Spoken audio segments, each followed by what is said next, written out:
บ่ให้เปิดอยู่แต่ว่ามันหยีตามันเหลี่ยมตามันใส่ละเบิ่งมันมึงล่ะจะขายเป็นแค่นะคะ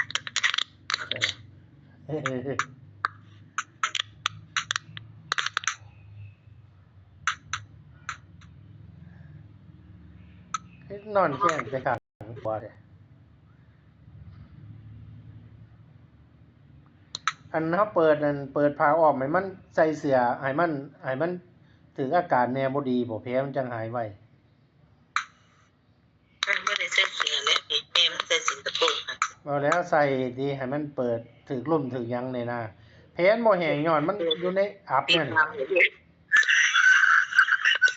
ฮะใส่สิงคโปร์ตีนบ้านไว้เลยจะออกไปแขนโอ้ยแผลบ่แห้งแนวนี้บ่จัก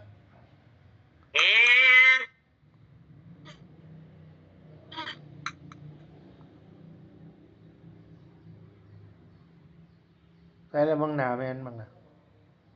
เอาเลยเปิดสั่งก่อนมาท้องคือไปโรงพยาบาลเลยอีหลีเลยอยู่เป็นสัตว์กินแล้วก็เฮ็ดให้มันเลอะติล่ะเฮ็ดแนวใดอุ้มไว้แล้วก็เคาะหลังนิ้วกลางเคาะหลังป๊อกๆค่อยๆนะ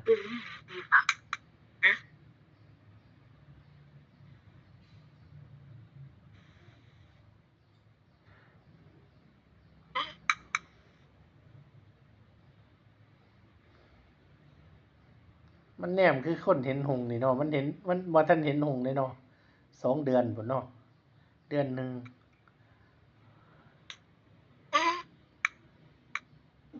เว้านำลูกนำแน่ลูกเว้าคุยนำแน่เวลาให้นมให้มันจำเสียงได้เอาเข้าใกล้โพดคุยนำลูกแน่บ่ยิน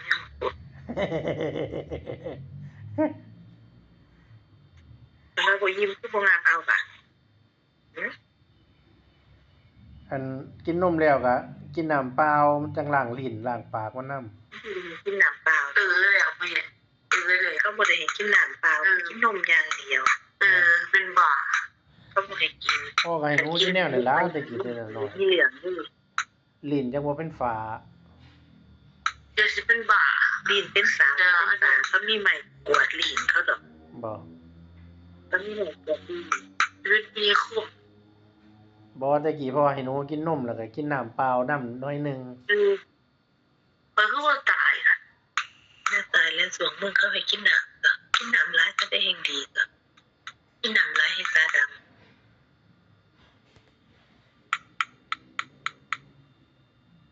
อันหนูได้เฮ็ดปั๊มห้อยมือห้อยตีนไว้บ่ลูกล่ะ